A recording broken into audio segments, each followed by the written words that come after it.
Thank you, everybody. I'm JY, and I've been here almost 3 weeks. And then I also wanted to ask how long you all have been here, because I want this to be a dialogue. I know a little bit about Korea, but not much about Japan, to be honest.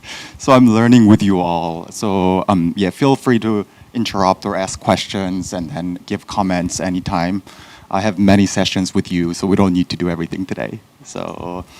And then just a note on the title. We have a pretty good book on the history of our church, and I wanted this session to also be a broader history of Japan. I wanted to contextualize the book because I think it's important to know kind of the broader historical currents that we find ourselves in. So that's why the title is as such.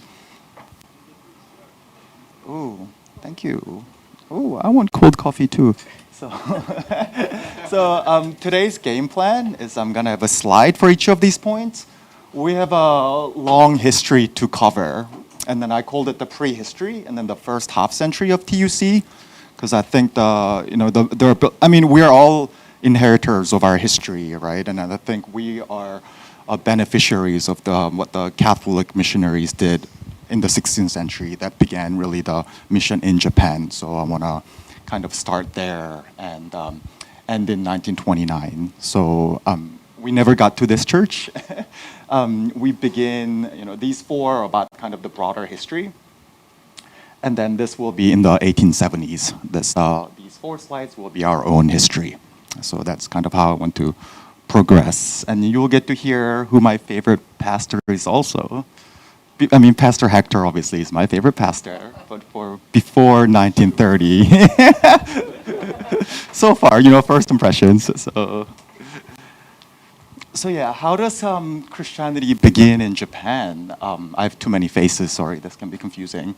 But 1959 to 1922, 1522, 1492, you have Columbus discovering the Americas, right? And then 1519, a Portuguese, Ferdinand Magellan, he embarks on this trip to go across the world. He begins in Spain or Portugal. He goes down to the southern tip of South America, and he crosses the Pacific. And that's when Europe begins to know about the world, right? And then the Portuguese arrive in Japan in 1543. Japan had been pretty isolated until then. And then they begin on what Japanese call it the Namban trade. I think it means southern barbarians, right? It was what the Portuguese were regarded. And what did the Portuguese want? They wanted Japanese silk and silver. And then Japanese wanted the guns. So that's how the... There's a seat up here too. Oh yeah, you can come down here. Why don't we open this door? Oh, yeah? We can also, we'll put chairs outside the door. Okay. But... No, that doesn't work. Yeah, We can add a yeah. couple more. Okay.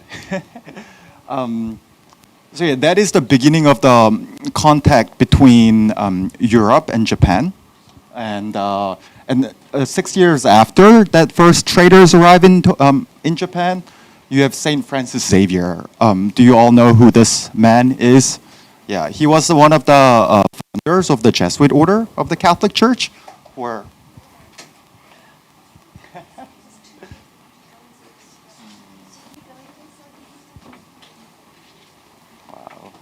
Thank you all for coming. Yes, I have your business card that comes up later, so I'm glad you're here. Saint Francis Xavier. He was one of the founders of the Jesuit order of the Catholic Church. This was a move that it was part of the Counter-Reformation, right? You have Luther and Calvin who are saying this is not the only way to do church, and then the Catholic Church is also forced to kind of innovate, and they're kind of the special forces of the Pope, right? They go across the world to evangelize. And Saint Francis Xavier is considered one of the greatest missionaries. Some say after Saint Paul, he is the greatest. And he pioneers mission in India. And then when he's in India, he meets this man, Anjiro, who is also a character in the novel and film Silence. And then Anjiro is a Japanese man who has killed somebody in Japan, and he runs away to India or Macau. I think, yeah, one of these places. He meets Francis Xavier, and then Anjiro confesses, and Anjiro becomes the first Christian. and his baptized name is Paolo de Santa Fe. And Anjiro tells Francis about, you have this wonderful country in Japan. And then Francis begins his mission and then arrives in Japan in 1549. And he wants to see the emperor, but then the emperor is not interested. But he still does, Japan at this time was ruled by a lot of daimyos, like the local rulers. He does get audience with some of the daimyos, and he does manage to convert about 500. And then that was the beginning of the Christian mission in Japan. And then there's also a story that, Francis would try to see these Japanese local rulers in like vows of poverty is important, right? So he'd go looking poor and frugal, and then the Japanese leaders would not be interested in seeing him. And he'd go try to see them wearing fancy silk and then wearing nice things, and then he'd get audience with Japanese rulers. So it's kind of a different way to do missions. And then Christianity kind of just explodes in Japan. I don't know if you've heard of the Christian century, they call it, from the mid-16th century to mid-17th century. The number of Christians reached 300,000, and which is kind of the highest percentage-wise that we had Christians in Japan. And this is mostly in the island of Kyushu, which is on the southwestern island. And then the way they evangelize is they have this top-down approach. These missionaries try to talk to daimyo rulers, and once the daimyos are converted, the people that they rule over are also converted. So that was kind of their initial mission strategy. And you kind of hear about this. Do you know about this Shogun show? Has anybody seen it? It's on Hulu Disney. And then you learned a little bit about this, because do you know who these 5 people are? So they are these guys are kind of the protagonist. He's an Englishman that gets shipwrecked in Japan, and he's Protestant. It's a Catholic lady. He's kind of the protagonist. And then these are the 5 regents who were ruling Japan at the time. And then what's interesting is 2 of them are Christians. Yeah, this one is a Christian, and then we're told that he became a Christian because he was a leper, and only Christians would look after him. And then one of these other guys is also Christian, and then we're told he became a Christian because he loves money.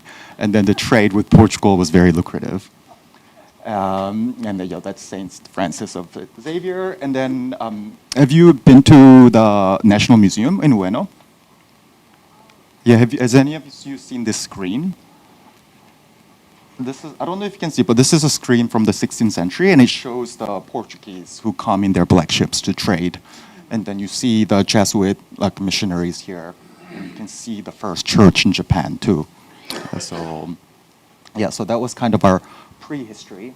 Any questions, comments? Okay. And then what happens? This is a little annoying, sorry. And then you get the first crackdown on Christians in Japan. You've probably heard about kind of the intensity of the persecution that first Christians had to endure in Japan. So this guy was Toyotomi Hideyoshi. Koreans hate him because he invaded Korea. But for Japanese, he was kind of the first unifier of Japan. And he was kind of the first de facto shogun. He wasn't allowed to take the title of shogun because he had humble birth. So even though you're the most powerful man, he wasn't able to do this. But in 1597, he begins the persecution of Christians. He's concerned about the Western influence that comes with Christianity. These Christians supposedly ties to the Vatican, and then he's concerned, and he crucifies 26 Japanese, Spanish, Portuguese, and even the Mexican Christians in Nagasaki, which was kind of the Christian capital at the time. And if you go to Nagasaki, there's this memorial to the 26 martyrs. And I don't know if you can see, but there are 3 boys who were there too. So they were very cruel and even crucifying little boys. And then the way they kind of stamp out Christians is, have you heard of you've seen the movie Silence? If you haven't, we have a great video on YouTube with director Martin Scorsese. And then they had this cruel way of torturing you. You get hung upside down on a rope. and then you have a slit on your head, and you're just asked to bleed till death. So this would be the way they would try to get Christians to recant, and then to apostatize.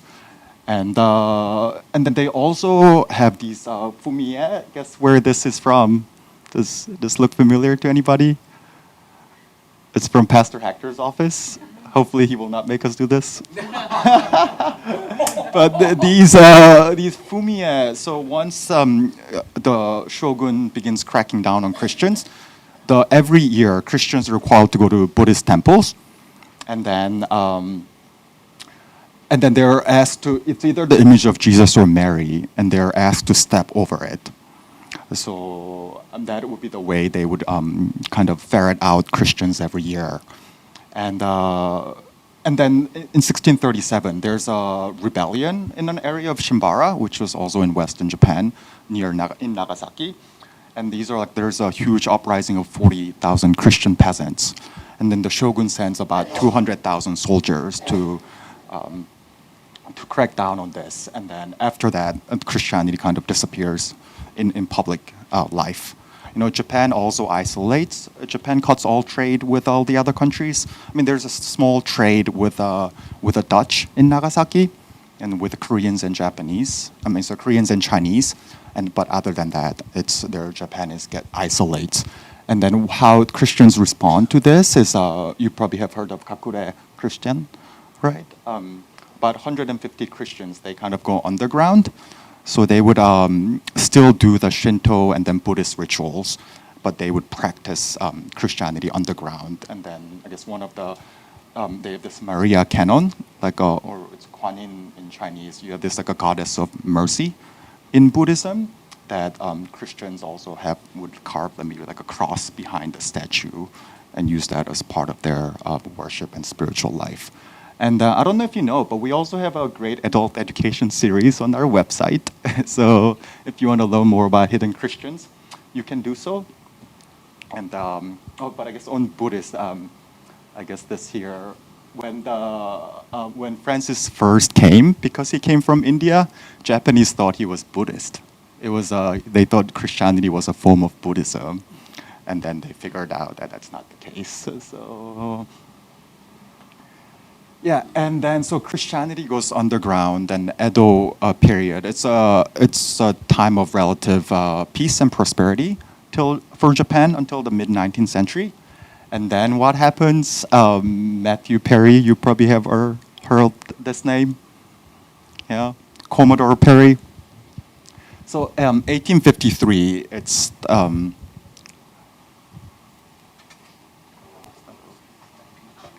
It's okay. Yeah. And then by the 19th century, it's the age of imperialism, right? European, the Western powers are carving up the world, creating colonies, and then this is right after kind of the Opium War, when China is forced to sign these unequal treaties with a lot of Western powers. And then the Americans, we come knocking for new markets, right? In 1853, Matthew Perry lands. It was only 4 ships that he came with, and but 2 Japanese people. This was the Japanese depiction of the Matthew Perry's ship, and but this is more like Americans. Americans saw us, but this was 25 times larger than the biggest vessel that Japanese had at the time. And all these steam-powered boats were kind of scary to the Japanese. So yeah, Japanese called them fire on the seas, castle upon the water, as large as mountains and as swift as birds. And then the Commodore Perry was carrying a letter from the U.S. president to the emperor saying, "You must open your ports. We want to trade with you." Gunboat diplomacy, right? And then the Treaty of Kanagawa signed, and then several Japanese ports are opened, including Nagasaki and Yokohama.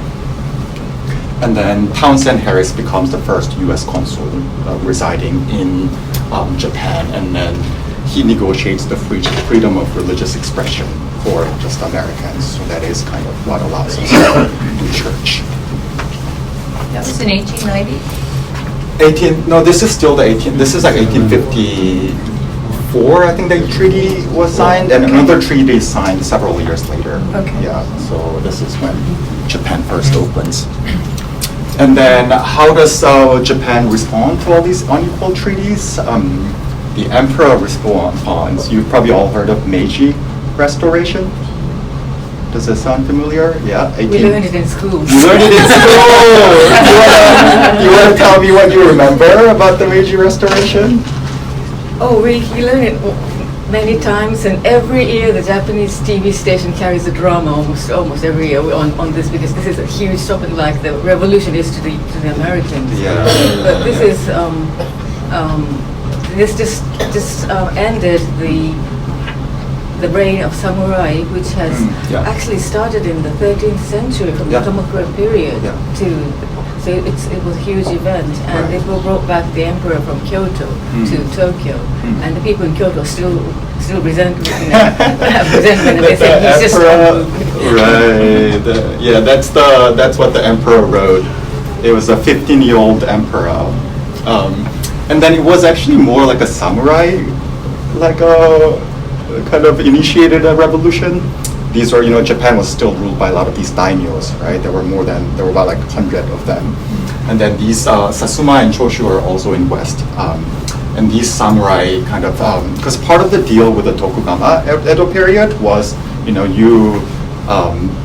you are my loyal subjects, but in return, I keep you safe for Western barbarians, right? But once these barbarians come in and sign unequal treaties, like Tokugawa rulers can no longer keep their jobs, right? There are a lot of disgruntled samurai, and then they kind of use the emperor.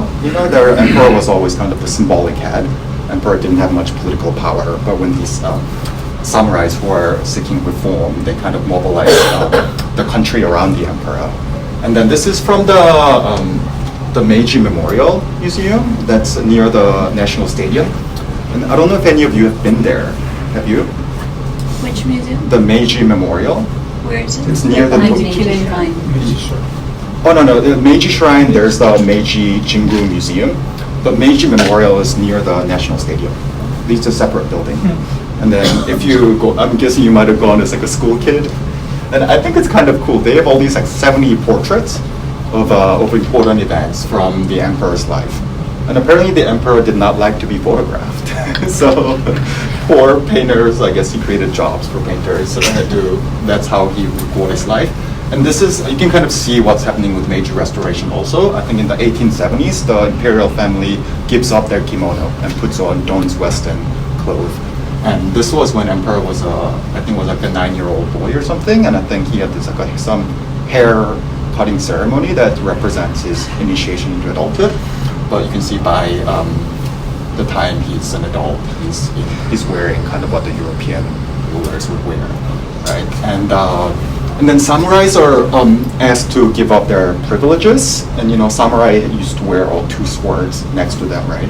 And this is a sword that the Tokugawa shoguns used to own. It's at the National Museum, and then they're asked to give up their swords along with all the other privileges. So yeah, this is a time of a major transformation for Japan. And then and then they come up with a new constitution in 1889. And what are kind of the models that they look around the world? And then for a lot of these major reformers, it's the Victorian UK. I think they both like the fact that they're kind of island nations. And then and Kaiser's Germany, because Japan also had aspirations as an imperial power. And then Japan was a latecomer to imperialism. Right? So these are kind of 2 models, and I think you see that reflected in the school children's uniforms. It's kind of like the Victorian UK and then like German kind of boys and girls, what they wear. And then Reischauer, I guess I showed you in the earlier slide. So these are I looked at other books too, but I guess these 3 books were kind of the most important for my research. And then you all know who Edwin Reischauer was? Yeah, he was an ambassador, U.S. ambassador to Japan in the 1960s. He was also a TUC kid.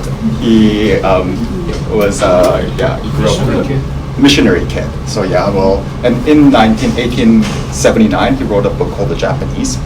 So, and because this is a little bit outdated, I added this book from 2017 that was written by a journalist, so it's kind of a more fun read. And then I guess you all probably know about this Mr. Hankel's book.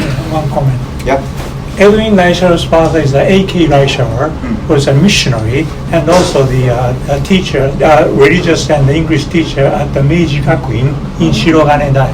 So, Edwin Reischauer born in Shiroganedai and then came down to a Tsukiji foreign settlement or American school in Tsukiji that time. Wow. Yeah. So he was probably first bilingual American.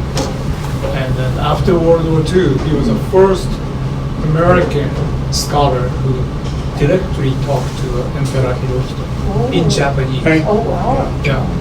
Yeah, So before that, all the missionary was not fluent in Japanese, but he was born in here, Right. grown up in here. Mm. So it's interesting. Yeah, and then he also founded the Center for Japanese Studies at Harvard, Right. which is Right, named right, after him. So, Isaac-san was Meiji Gakuin also in Tsukiji at the time? Yes. Oh, Used to be a Tokyo Ichi-Shingakko is a seminary in Tsukiji next to Union Church in Tsukiji building. Yeah, we and can go to- to a we can go to Shiroganedai. Tsukiji. really? I guess no. Yeah, squeeze the next slide. Maybe you can do the slide.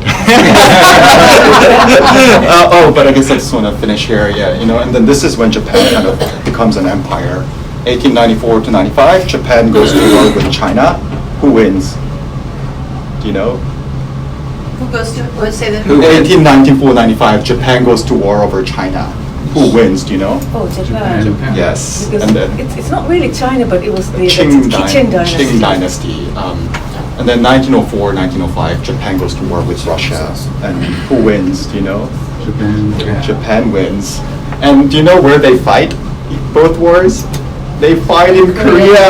It's so sad, right? And then I know, just do your own war in your own land. And so after this war, Japan takes Taiwan. Taiwan becomes a Japanese colony, and then after this war, Korea becomes Japanese colony. But within Japan, you also see in 1925 there's universal male suffrage. So you kind of see within Japan there is a move toward democratization, but then the rest of Asia is suffering. So yeah, let's go to TUC history finally. So just to continue that story, 1859 is when the first Protestant missionaries land in Japan, and they come to Yokohama and Nagasaki. And then they're not allowed to evangelize, so they focus on learning Japanese and translating the Bible into Japanese. And then they're kind of result of the Third Great Awakening. There are scholars say there were some say there are just two, but some days there are third and fourth kind of wave. So this is coming at a time of kind of the social gospel. They want to go out into the world and then evangelize. And it's a little bit later, but this movement kind of climate culminates with the Edinburgh Conference of 1910, and they have this grand vision of all the Western European missionaries that will evangelize the world in one generation. So there was a lot of evangelical fervor during this time. And some of the people who come are J.C. Hepburn. He's a Presbyterian. He's an MD. He was a medical missionary who was working in China, and he becomes super important because have you ever heard of Hepburn romanization? Mm-hmm. Yeah. How do you say his name? In Japanese, it's called Hebon. Hebon. Okay.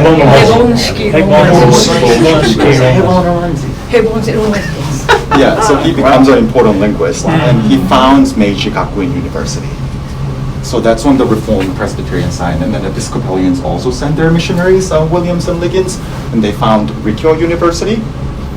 And then there's also a Dutch Reformed missionary named Verbeek. And then this is the guy, he was one of our founding fathers.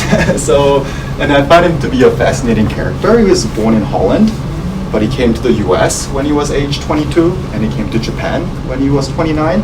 And in the US, he's trained as an engineer, and he works as one. He's working in Alabama and then a few other places.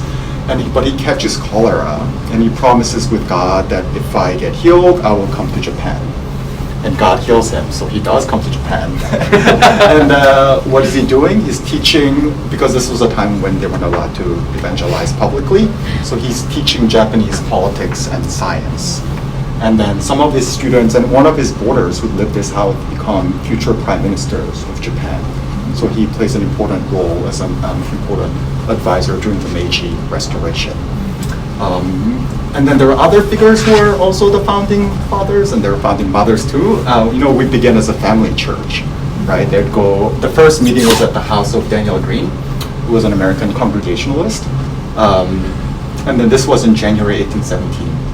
But by March, he goes to Kobe, right? So, and then founds the Union Church there. So we have one of the same co-founders. And then the other kind of the founding families were David Thompson and Christopher Caruthers, who were American Presbyterians, and then Verbeck, as I said, Dutch Reformed. And he's buried in Aoyama Cemetery.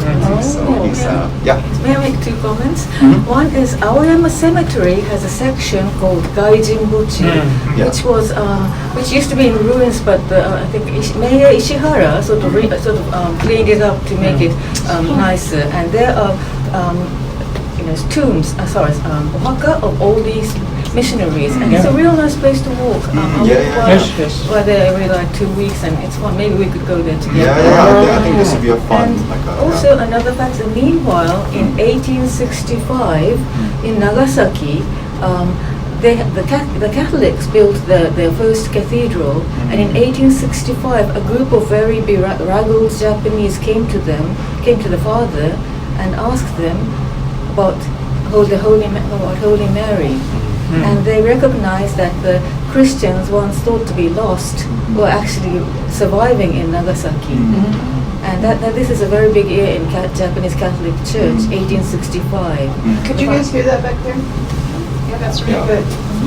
And that is the start of the Japanese Catholic Church movement. Wow. And then I think I read about half of hidden Christians decide to go back to a kind of the Roman Catholic way of doing church, but half of the hidden Christians kind of retain their ways of using kind of a Shinto and then Buddhist kind of embedding Christianity within Shintoism and Buddhism. So yeah, I'd love to go visit. I feel like they're kind of the Galapagos Island of the Christendom, right? So, okay. So yeah, Tsukiji. I don't even know how to say this. Tsukiji.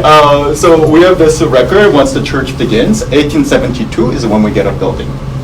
You see here, this is the back of Murakami-san's business card. So our church was here, and I think there are a few other churches, there are a few other legation embassies in this area. And then the church record from 1870 says there were 43 believers, and then 22 men, 8 women, and 13 Japanese. And later on, we become more missionary church. But I think it's important to highlight that there were Japanese people with us from the beginning. We weren't always a foreigner church. And then in 1874, we're told that Reverend Thompson is married to native couples in a Christian way. And then I've heard, the Japanese, they're born Shinto, they marry Christian, and they die Buddhist. Right? 2/3 of Japanese marriages are Christian, I heard, and love to go see one. And yeah, he kind of begins the trend. And then I think we also share this building with Tokyo's first Japanese church, and then also with a German-speaking congregation. So I think that's... One comment. Yeah.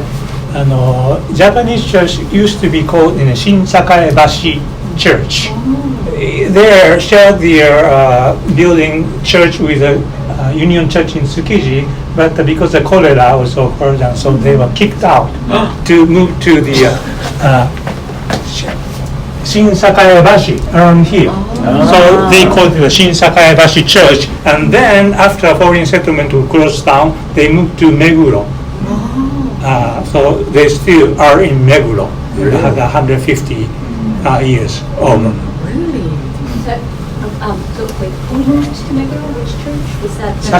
Sakaebashi, Shin Sakaebashi Kyokai means Sakaebashi Kyokai in That's the Japanese. Japanese church. Yes, Is Japanese it church. Kiristo-kyodan? Yes. They moved Nihon from Kiristo here. Kyokai. They moved from here to Meguro, yes. Yeah, I guess talking about Tsukiji, we're here from 1872 to 1902, but this is the writer that was traveling here in 1875. I don't know if you can read, but it says about Tsukiji, the neighborhood. the location is not very healthy. And at tide, 3 or 4 miles of mud flats are laid bare under the very nose of the community. In some parts, dampness and malaria render the ground floors unsafe for sleeping purposes. Tsukiji is also dangerously situated as regards to fires. Right? It wasn't exactly a nice place to live. You know, if you invited me to live at this church, I might not have come. But then the first missionaries, they didn't care, right? They had this zeal, and then they were happy just living in these. I strongly object that comment because Tsukiji foreign settlement used to be samurais, daimyo's house, and then they demolished that to change to the foreign settlement as a vacant land. And then, as you can see the pictures, the foreign settlements well organized with water pipes and gas lighting systems, and so very clean area. Really? Yes. Why is he so negative about? Maybe he is talking about 1875, maybe 5 years ago, before the foreign settlement was settled down as a vacant lot. Nicer. Yeah. I see. I see. Okay, but I think when the first came, it was So kind of Union a- Church was not in the mud. Of course, the cholera was malaria was spread out outside of the Tsukiji area, was not the westernized area. Right, I see. Well, that's true, but not what TUC. I see. Okay, cool. Thank you. And have you heard of Uchimura Kanzo? Have you heard? He's probably one of the most important Japanese Christian leaders. Yep. And then he has there's a record of him coming. He was a regular worshiper with us until 1876. That he writes about coming to TUC that he could hear a pretty woman sing and a tall, big man with a long beard shout and howl upon an elevated place, flinging his arms and twisting his body in a fantastic manner. So yes, 11 a.m. service, yeah. So yeah, And besides Uchimura Kanzo, Japanese 11 students from Keio University came down to Union Church in Tsukiji because Christopher Karogas, the founder of the Union Church, was hired by Fukuzawa Yukichi, the founder of Keio University, as a first foreign English teacher. Oh wow. And he brought the American college curriculum to show it to the Fukuzawa, and Fukuzawa Yukichi established the Keio Gijuku University. So TUC is the missionary influenced the Keio University. That's I'm sorry? I used to teach Kale. So Oh wow. very famous story. Yeah, that's It's cool. all connected. Yeah, I mean, Unfortunately, later, Fukuzawa started hiring not the Trinitarian initially, but the Unitarian to Kale. Right. Kale did not becoming so-called missionary school. That's why. Unitarian. Yeah. Unitarian. right. I think I also read, they started teaching mathematics. I know, what's his name, Fujikara? His father, who was a samurai, was like, we don't want to teach math. That's like a merchant's art. Oh, really? It's not they didn't think math to be a I big see. subject to be teaching. Okay, so- And then where do we go after? We go to Ginza. And, we had a nice home for about 3 decades. And we're homeless for the next 3 decades. So we're bouncing around. We worship for a period of time at the Ginza Methodist Church. And we're also at, was that the church you're talking about, Sakebashi Church? Sakaebashi Church. yes. Sakebashi Church. Yeah, we're also there, and we're also at Tamuracho Church. And then we're also at the Okura Commercial School. And this was where Ginza Methodist Church, and this is the palace grounds, Tokyo Station, that's where Ginza was. And then we ended up buying a lot here near the American Embassy in the 1920s, but we ended up not moving there because that's a longer story. But the membership in 1918 was about 193, we're told. Yeah, there were more women than men. Why is that? I think, we're told it was like a missionary church, 90% missionary church then, and I wonder if it was more women, if they were not married, came by themselves. Or, I don't know, maybe men were doing stupid things and died. Maybe spouses of non-missionary foreigners came to the church. Oh, maybe. Oh, yeah, yeah. maybe. Yeah, I think women, non-missionary church. Yeah, and then Sunday worship. Diplomat or I see diplomat. businessman. Yeah, worship average about 150, which I think is impressive given that we don't have our home church. Right? And then we're told that even back then we had 20 denominations from 8 different countries, including staff at the US and UK embassy. Right. And then we're also, TUC members are also very involved with the civic life of Tokyo. They help lead Yokohama Symphony Orchestra, Asiatic Society of Japan, and then American School in Japan. American School in Japan actually moves to our Tsukiji church after we move out. And then there are a lot of the board members are kind of the same between American School in Japan and then us. So after, Is this Ginza Message Church is a current Ginza Kyokai? そうだね。 Is that right? Yeah. And also, first time I come to know that they use this Okura Commercial School, which is a Hitotsubashi Daigaku nowadays. which is, So I'm teaching now. Oh, really? Hitotsubashi, the same location. oh wow. Hitotsubashi. So maybe we can dig out some of the historic Yeah. building. It's the Gakushi Kaikan, Josui Kaikan, still there, that corner. Oh wow. Hitotsubashi. Oh yeah, these names meant nothing to me. So thank you for telling me about them. Yeah. Is it not the case that the Okura Commercial School was near the Hotel Okura? Yeah. Yeah. Yeah. We're told near. Okura Koushoっていうthe Okura Commercial School, which later on developed into Hitotsubashi University. So that's another site we can maybe dig in. So make it Because Hitotsubashi University was established by the William Whitney, used to live in Tsukiji foreign settlement, and their daughter Clara Whitney wrote a diary in English, and it's including a Union Church worship service on Sunday afternoon. It's all connected. Thank you. It is all connected, and you're helping me see the connections. So I'll just wrap up with. And then by the way, the Ginza Methodist Church during the 1923 Great Kanto earthquake that's demolished. And so, and I was just looking at, we get these accounts of pastors from this time, and then the Reverend P.P.W. Zeman. This was a bulletin from 1920. I'm losing. When is it? 1922. And you can kind of see how the church was organized then. And you can see how women's society seems more organized than men's club. There were a lot of Sunday school teachers, right? A lot of committees, a lot of council members. Anyways, the Zemans kind of stood out to me in kind of reading about their life because they kind of, he was an associate pastor during this time, and he was a pastor during 1925 to 27. And then they were, Zeman was a Canadian, and he finds his wife in Tokyo, and they get married in 1921, and he begins his service in 1922, begins serving here. But this year, their daughter died, and then his house is burned, right? So, and then we read that the pastor provided the associate pastor with all the furnishings and furnitures. And then a year later, Great Kanto earthquake hits too, right? What a miserable way to begin one's pastorate. But then Zeman had an experience in the Canadian Army, working on logistics and supplies. So he kind of uses this skill to volunteer with the U.S. Embassy.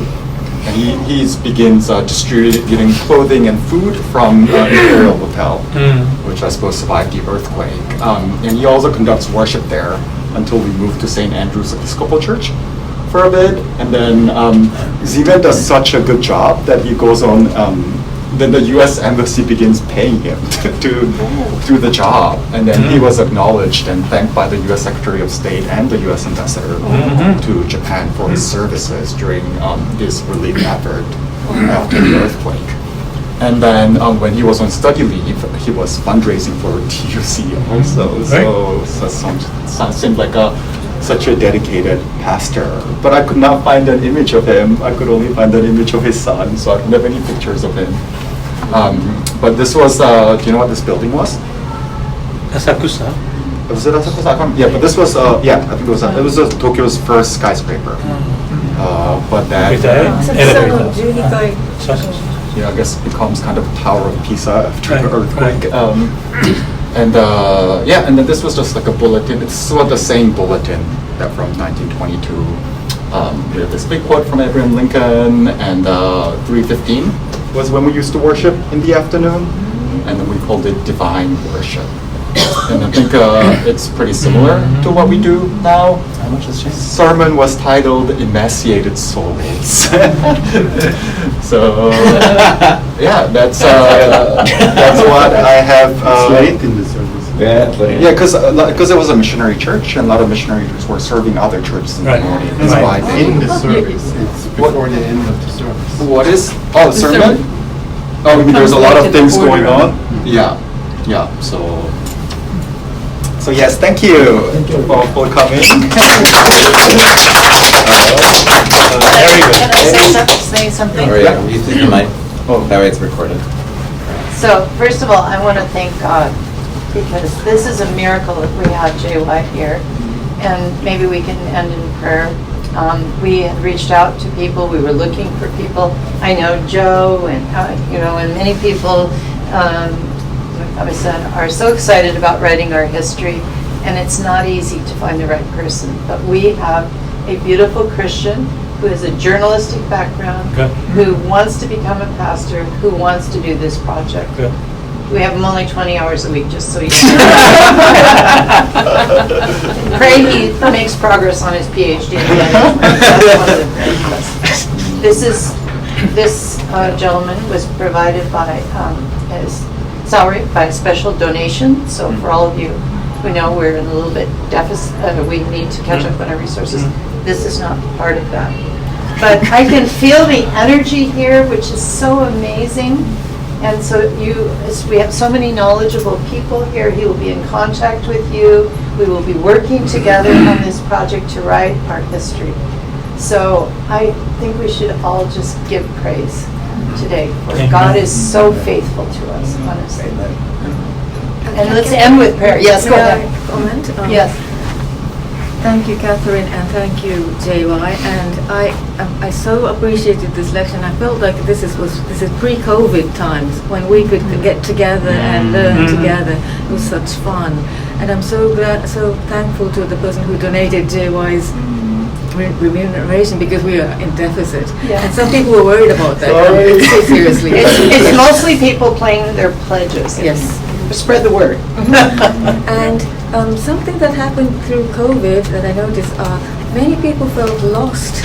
They felt lost, and they were losing ties with TUC and with what they knew, and especially the elderly who could not go out. Yes. And history is something that unites us together. And if JY could be, JY is like a godsend for reuniting today's TUC with people who feel lost. And I hope God will use JY, wisely, so that it will be to JY's benefit and to our benefit.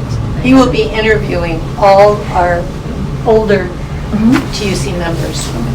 And we want to, we did tours before in our 150th year, but I recommend we start again. Oh, sure. We have all this enthusiasm to do our Skeiju tours. So a lot of exciting things coming up. It's a rice cake shop now where we were. Right. So we're gonna go get good rice cakes. No, I'm just thankful. I mean, thank you, JY, for all your hard work and research. And it's once a month. We'll let you know when the next one is, but I believe it's the first. I think at the first week of month, unless there's other things going on that Sunday, I think I want to make that kind of the regular time. So, and yeah, appreciate it. We're recording so that it could be sent out to other people internally, whether it be through the newsletter or to send it to alumni. So that's why we're using a mic that doesn't project anything, but it's for our viewers on the camera. Yeah. So do you want to pray a prayer of gratitude? Yeah. Is there anything Yeah, else? are there any Wait, do other you want- questions or last comments before we have a little bit of time? So if people Last want to share. comments. Yep. Yeah. I have a church for all seasons, summarized in Japanese for my Foreign Settlement Historical Society's article. So I have a couple, 5 or 6 copies Wow. with the Tsukiji Foreign Settlement map. So first come, first serve. And I guess my teaser for next month will be, we're moving to this neighborhood, so come hear about how we moved in our first 50 years here. Good, great. You want to say something? No, I don't. You have Yeah, your I hand have up. a, but the time is. Go ahead. No, Maybe yeah, I'll ask you we're, later, maybe. oh, That's okay. No, we'll go up to 45, I think. So, Yeah. Yeah.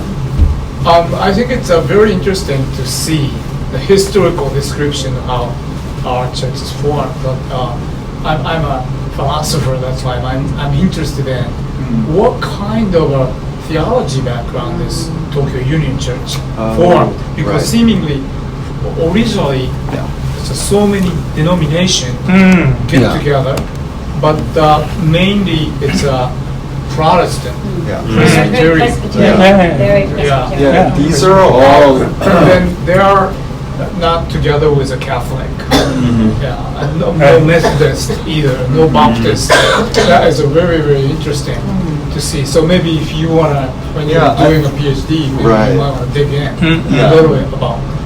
No, I- And we know that so-called faith mission, Mm. just like if you usually get together in a foreign land, Right. people say like forget about the details of theological difference, and then Right. we were in the same faith mission. Do they have that kind of a feeling toward that? That might be interesting because faith mission concept did not appear in this kind of early date, 19th century, right? Yeah. I don't know. Faith and mission. Faith mission, it's the interdenominational Yeah. type of Missionary work. missionary work. Yeah. Which, by the way, later on you might describe that. After World War II, another boom coming in to the century of a Protestant missionary. Yeah. Lots of missionary coming in. Right. But this movement was clearly politically motivated by occupational force. Yeah. And then, but I don't see that kind of American intention to popularize Christianity. Among At this Japan, right? Sorry, say that again. What was by the occupational force? What was Occupational force. Matthew, I mean that MacArthur Yes. was a Christian, and then see that Japan is really spiritually ruined. So one way to occupational force spreading and stabilize Japanese mind is a Christianity. That's why they opened up the so-called missionary visa and then encourage American people, American denomination to send a bunch of a lot of missionaries. Yeah. After Japan. World War II? So in many ways, try to Christianize Japan. That was a hidden mission. Oh, interesting. Will be. But Tokyo Union Church was founded before that kind of a movement. Yeah. Right. So and then which is a definitely different, and then which is a really interesting. And also, I would like to know that Yeah. Japanese counterpart, because this time Uchimura Kanzo is a one, but say like what's your loser? Kagawa. Kagawa. The 1920s later. Kagawa is much later. 1920s, but he becomes a social. Fujimicho Kyokai no Matsutoge. Mm. There's a several Japanese Christian who was a samurai, Yeah. but converted into Christian, Right. and then have a very interesting face. Yeah. So you might want to see that relationship between Yeah. Japan and then Tokyo Nihon Kiristo Kyodan. Yeah. Originally, the so-called Nikki, Yeah. Nihon Kiristo was formed. Yeah. And then I need to know that how And then this I know- mission is influencing about that. Right, and Uchimura Kanzu forms this like an influential coterie of Christians, like the president of the Tokyo Imperial University. So Christians are few, but they are influential. And If I may Yeah. add, thinking about Christianity before World War II, I think you should split it into two parts. Yeah, speak into this. Before the earthquake of 1921 and afterwards. And before 1921,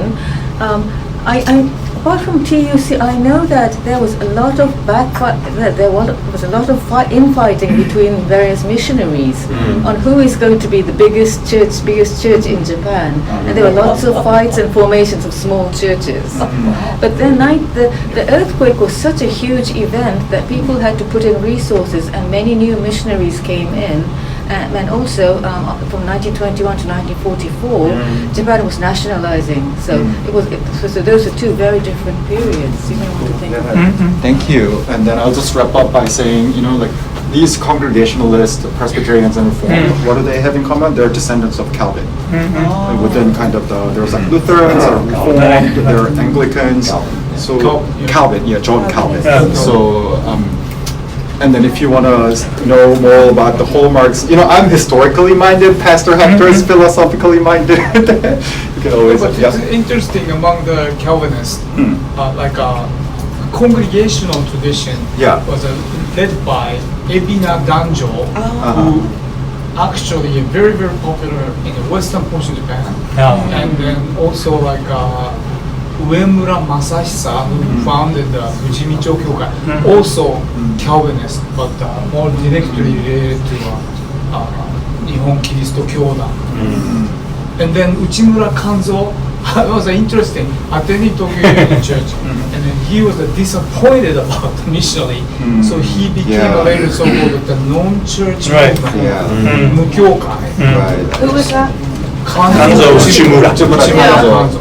He has a famous book called The Diary of a Japanese Convert. Right. And then he Went to Andover Seminary in US. So I think it's very interesting to dig out this. Have you led an adult ed class? Well, I'm aware of it. All the time. He's a pillar. Okay. I hope you do one while I'm here. What do you mean by that? He wants to learn from you. That's what he means. Thank you again. Wait, we have to have a prayer now. Oh, yes. Can you lead us in prayer? A prayer, you want me to leave or you leave? I'll start, you finish. Okay, there you go. Are we all? Lord, we are so excited how you're moving in our church in so many ways. You move through history too. You reach those who are older, you reach those that are younger who can see this exciting vision of how God moves. And we are thankful that you are so faithful to us to lead us now into this a new period where we're writing our history and giving thanks to you all the way. And thanks for JY. Help him to tap all these great resources in this room. Bless him. May the Holy Spirit lead him. We pray in Jesus' name. You finished. Do you want to say something? Yes. Let us continue praying. And Holy God, we thank you for this opportunity to think about the way you've moved in this church and in this country. We thank you for all the wealth of knowledge and experience in this room and for their years and decades of service to this church.